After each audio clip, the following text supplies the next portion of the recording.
lower your threshold for satisfaction. Like, lower it immediately. Like, a girl like me, joy is never too far away. Joy is never too far away. You know why? I'm genuinely thrilled about the idea of having a cup of coffee in the morning. Genuinely thrilled. Equally thrilled about the idea of putting on my lip combo for the day. Absolutely thrilled. Thrilled about which blush I'm going to put on that day. What are my lashes going to look like after I put on mascara? Like, oh my gosh, I'm about to wash my face. The feeling of it, it's going to be so delicious. Like, joy is never far away from me because my threshold for joy is incredibly low. And I say low not because I think how happy these things make me is not that big of a deal. I think it's a huge deal. Again, that's why it's so easy for me to be happy. But it's because, like, compared to the other things people, like, put on the line for themselves before they allow themselves to have a giggle or have a smile on their face, like, that's nothing. It takes nothing for me to smile. You can see me in a crowd talking to no one, and I have a smile on my face because, I don't know, other people are having a good time. Like, I'm happy for them. Like, I don't know. Like, there's so many things to be impressed by in this life. Oh, it's sunny outside. It, like, feels good. My body is warm. Okay. It's raining outside. Yay, the crops are growing. People are going to eat today. The farmers are happy. There's always something. There's literally always something. And because I have that attitude of, like, there's always something, like, even bad moments don't last very long. Because I'm like, okay, I'm irritated right now. 2 seconds from now, whatever, like, there's going to be the next thing that's going to make me smile. So, like, I'm just excited for when that's going to come. So let me get over this irritation real quick. You know, I also am not someone that's like, oh, toxic positivity, like, you can't be annoyed. Like, it's actually funny. Like, I have to explain to people if for whatever reason I've expressed irritation at a situation, they might think, like, oh, don't act emotionally. Like, my brother's always advising me, like, don't act emotionally on things. I'm like, look, I'm actually not acting emotionally at all. I'm messaging you this in the exact moment of irritation that I'm having. And the second I sent that message, I was actually no longer irritated. Now you're calling me, you know, an hour or whatever it is later because, you know, you're busy. And maybe you're thinking I'm still holding on to something. And it's like, I literally forgot what I was texting you about. And not like it's not important or the thing wasn't like a valid irritation or I'm crashing out for no reason, but literally just because I've already let it go. Like, I let it go after I clicked send. So it's also really critical that you release your pent up irritations, but like not in a way that just like activates more irritation. I think I've talked about, you know, the difference between venting and releasing that's productive and venting just to like reactivate your own rage. It's just funny because it reminds me of that whole discourse online I saw at a time about like beating a dead horse, beating a dead horse. I love beating a dead horse with my friends. I think that's different. Like, just never gets old. Like, the gossip never gets old. I love that kind of stuff. I can't even lie.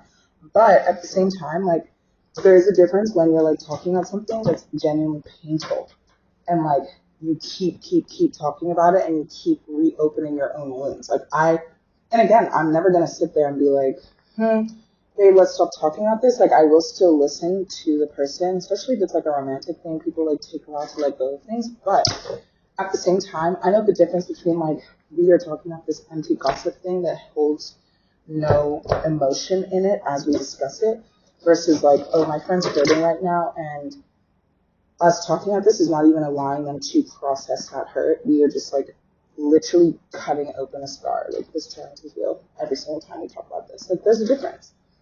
And one is healthy and one, I think, is not healthy. So, but yeah, like I said, though, it's not even about toxic positivity and always being happy and everything like that. Like, no.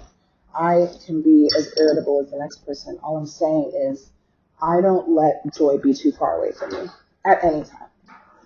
Even if the whole rest of the day is like a wash, there's always tomorrow. And not just because of the caffeine addiction. Like, there's always tomorrow. I know in my heart of hearts that, like, there's a gift. Like, I think there's a present hidden in the present for me. And so I just have to be present, to show my presence, and get to open my presence up. Like, you know what I mean? Like I get to enjoy myself if I open myself up to the day and have this belief that the day is going to show me so many reasons I should be excited.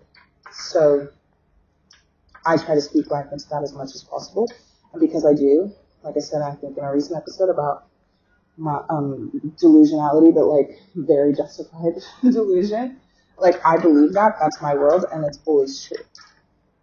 And something that sincerely helps that is like, it doesn't take much to say that counts.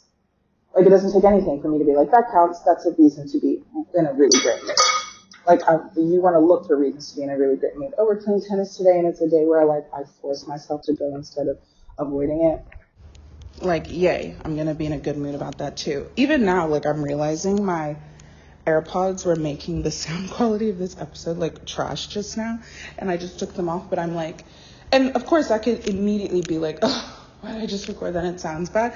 But it's like, okay, but we're only 5 minutes into the episode. Like, we're only 5 minutes into the episode. Like, yeah, the episode, even if it was about to end and it was basically the entire episode, like, it could have been 20 minutes of, like, bad recording, whatever. Like, you know what I mean? Like, alchemizing even moments of irritation and immediately looking for the thing that's, like, gonna make it okay.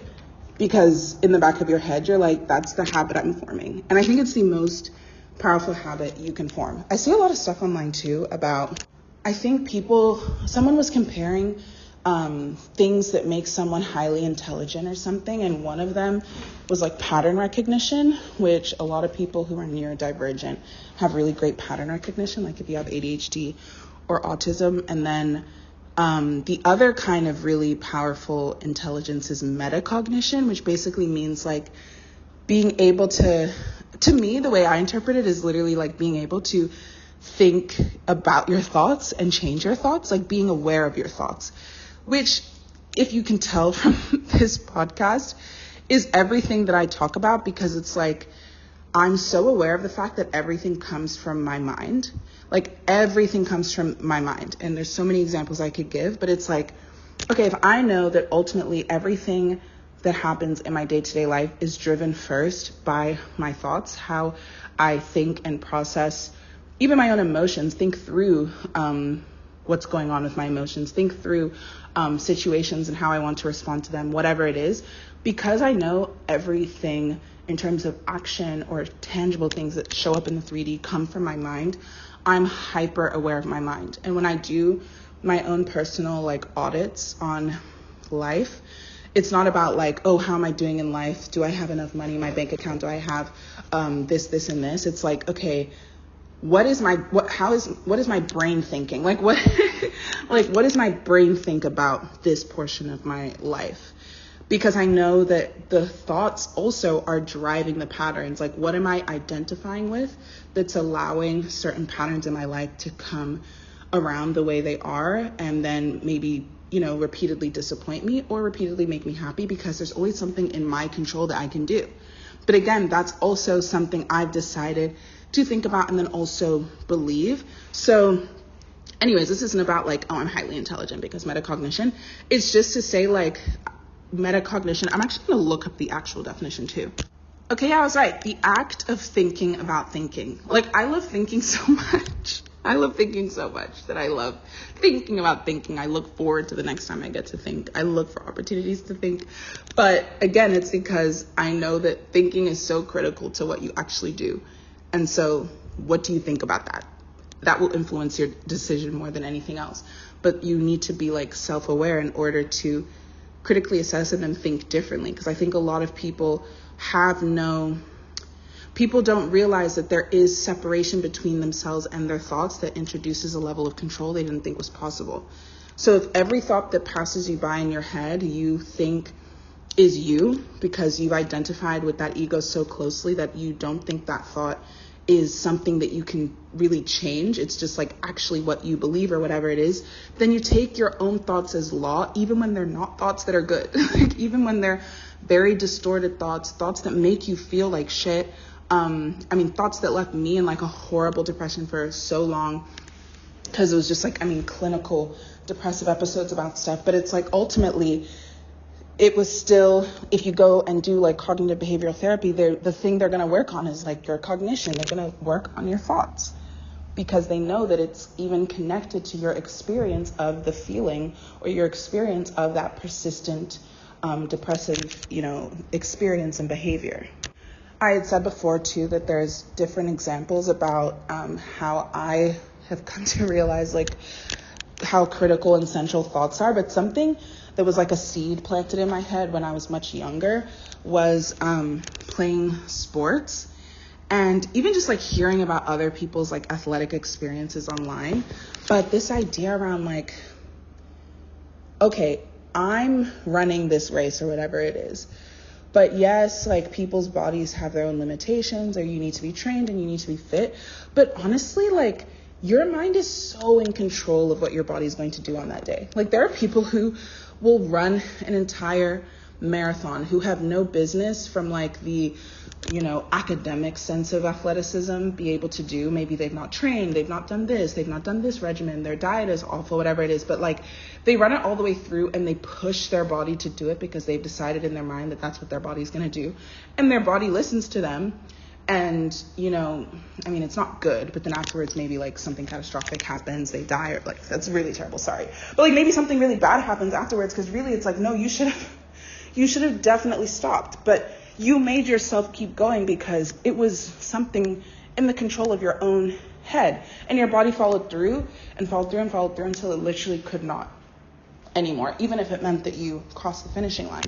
And then in my own experience, it's like, yeah, like you can feel like, oh, I'm so tired, like I just want to stop, like I don't want to run the next sprint or whatever it is. And if you tell your body it's tired, it'll stop and start to ache and pain, and you'll start to fixate on all of the feelings in your body on a physical level that justify this feeling of exhaustion. But the reality is, like, you can keep going, and you can keep going probably on some deep level.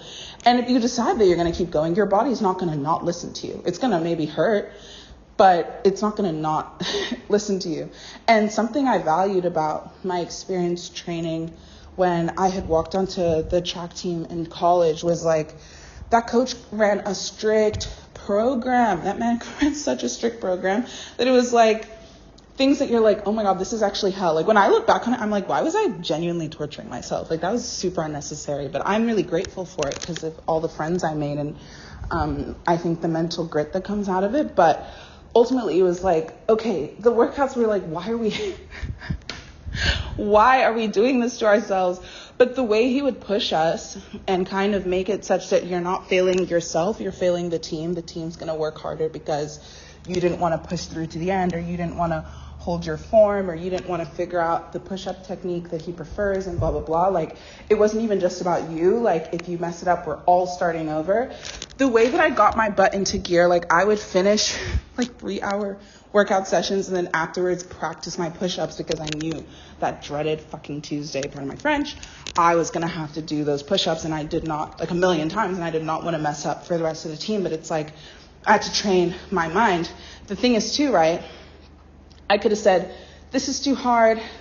The other girls were like selected for this, like, see ya. Like I could have quit at any time, but it didn't really cross my mind as an option. So of course, my mind's only option was like, gonna have to figure this out. And so what did I do? I had to figure it out. Okay, we're gonna practice, we're gonna do this. And it's like after workouts that you would think like, oh, we're so spent, like we've done everything we can do. You're now doing extra work to prepare for the extra work or the actual work on another day that you are terrified of. But that's all just like a mental grit thing. Or like I said, in high school running, I would do extra trainings on top of whatever school trainings we would do. And it was like, even as I'm like walking back as a rest on the track to run another set or whatever it's called, another interval, you're just thinking to yourself like, okay, let me just enjoy this moment where I'm taking some rest. I don't want to think about how I'm dreading the fact that I have to keep running, because then it's not going to be, well, a very good run. And I'm also going to ruin my time to rest. So I want my body to really get to enjoy the fact that we are not sprinting right now. But yeah. But anyways, before we drift completely off course, I saw something in my room that's cute. Contentment. The contented person has surrendered to a purpose that demands his or her best. The discontented person has selfishly hoarded much, and grasping for more will not rest. This is a quote from John Maxwell. One man gives freely, yet gains even more. Proverbs 11:24. The first thing I think of when I read this is like, when I recently did this exercise with a doctor where we were in a group and they had a candle, and one person had a candle and the room was dark, and we were all holding candles, but only one person's was lit. And then everyone, one by one, went and lit their candle with that person's candle, and it increased the light in the room without removing the light of the original person's candle. And the whole point of the exercise was also to see what everyone else in the group thought. But I thought it was a beautiful example, even of the thing I just read about this idea that you don't lose anything from giving. And you do gain more, because by giving, a room that was dark because you were the only one shining inside of it is now, lit more brightly because everyone else in the room is shining too. And maybe beyond just like the literal shining of the candle you just lit up in them, you've made them shine too, because maybe they're really happy, because it's not just about candles, right? So in real life, maybe that person's joy has increased, their self-fulfillment has increased, and they as a person are going to shine too, just because you didn't withhold your ability to light that person up in some way. But anyways, ultimately, I think joy is just not as far away as we make it seem. And I think I've made an episode specifically about the idea of like not living your life waiting for the weekend, episodes around not living your life waiting for the achievement, the milestone. Like, joy is a second away, literally a second away. Even in this podcast, we're now 10 minutes away from my faux pas or whatever of recording with my AirPods on and the sound quality being terrible. And it's like, I could have literally stopped recording. I could have said, I'm throwing this episode out. The sound was bad. And instead, it was like a second away from that. I was like, okay, AirPods are off. It's only 5 minutes in. Who knows what else I have to say? And it's going to be said in higher quality, because I'm so glad I noticed that the sound quality was shit, because I had a feeling it might be, right? So joy is always a second away. And when you remember that, even if you're not experiencing it, even if the solution or the thing to be happy about doesn't come immediately, you're priming your mind to be on the lookout for it. And because you've primed your mind to be on the lookout for it, you're going to find it. Just like that study we talked about, where like they had people who identified themselves as like lucky or whatever versus people that identified themselves as like unlucky and pessimistic, look in the same newspaper for all of the images and count them and tell the person conducting the study. And every single person who thought of themselves as lucky happened to find on like the second page that the number of pictures in this entire magazine or newspaper is this number. So finish the study and tell the person conducting it. And basically every single unlucky person counted everything by hand and never saw that. Like, they literally did not even their mind is not primed for the possibility of the answer being that easy. And maybe they saw it and rejected it immediately as like, okay, whatever. But I think in the study, like, they genuinely did not see it at all. And basically every single lucky person saw it. So it's like, I think it just goes to show you that if you're even looking at your world right now and there's something in it or several things in it that are challenging or disappointing or just not what you hoped for yourself, instead of fixating on that particular issue and how you're going to solve it, if you especially know that it seems to be some kind of structural or repetitive challenge in your life, or it seems to be something persisting across all of these different domains in your life, career, personal, professional, social, romantic, your living spaces, your habits, your routines, just your sense of fulfillment, money issues, financial things, not feeling like you're just living to your potential or whatever it is that's on your mind, I really think I encourage you to not even zoom out, but zoom in, like zoom out and then go like to the source, which is your own head, and write about it or talk to yourself, make a voice memo, whatever it is, and try to do that metacognition exercise, even manually, of reading back your own assessment of your life and looking for not just distortions, because maybe that's not the most obvious word of like, what does that mean? But looking for your beliefs. So as you write about your life, looking for your beliefs in those areas of your life that you don't like. So something for me recently is for friendships. I had over time kind of developed this, honestly, I don't think it's inaccurate, but this kind of very specific view on how people sometimes relate to me. And I think it's good because being aware of it allows me to be discerning, but I'm also aware of the fact that I may, in efforts to be discerning, just not be as open to people. So I was trying to be more intentional this year about the idea that, like, of course there are people that are going to be off, that I'm not gonna, even if I click with them, I'm just not gonna be able to be around them, because I've kind of realized there's a pattern to people that don't click well with me long term. And that's fine, but I was also much more open to the fact that the same way I see the world a certain way, like, I'm not one in a billion. You know, there are so many other wonderful people in my life, all through so many stages of my life, that have been such incredible friends to me, that have not behaved in that way, that I'm still so grateful for, even if I don't speak to them regularly, that I love dearly. And yeah, I know, like, my my people are scattered across this earth, and that's still a blessing, because it means, like, look how far I've been and look how much I've seen. And even having the opportunity to meet these people is, like, kind of a miracle, because so many people don't get to travel in that way. And now it's like, okay, I'm in this city where, yeah, I don't know as many people, or the people I meet have interesting perspectives on life, and maybe I'm like, maybe not, but that's fine. Like, I still wish them well for whoever their people are, and a lot of them, you know, have their own established groups and everything, and I was just encouraging myself to stay open to the fact that my people are out there.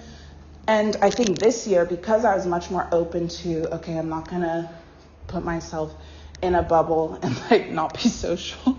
I like, even sparingly still, just because I like kind of having my own world. I feel like if you meet me, everyone, I think, would assume I'm, like, this massive extrovert, which I am, like, when I'm outside of my house, but I do really enjoy being by myself as well, so it's kind of a contradiction. But because I've opened myself up to the fact that, yeah, there's going to be some bad eggs, but I know that there's so many good eggs. Like, I have found so many good eggs in the last, like, you know, maybe like 6 to 9 months or whatever it is, and I'm happy to have met those people too.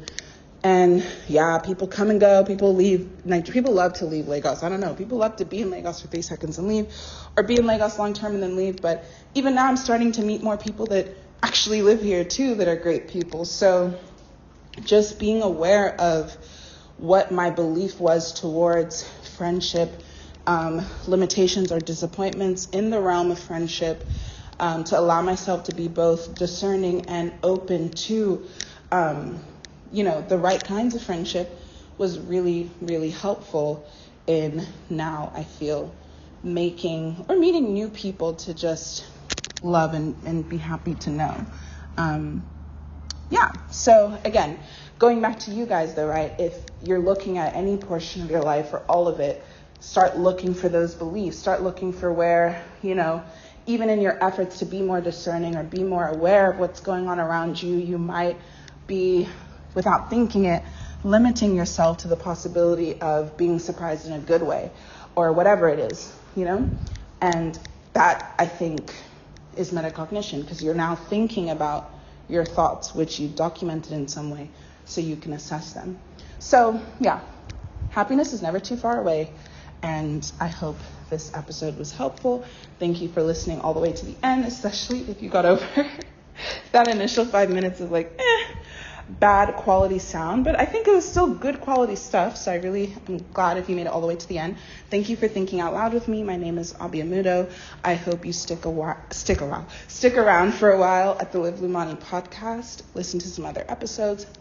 Don't forget, right now, before we hang up, follow the podcast. And if you ever want to reach me, let me know your thoughts, give me some feedback or ideas for other episodes. You can find more of me in the beacons link in the description box. But yeah, love you guys. I'll see you next time. Bye.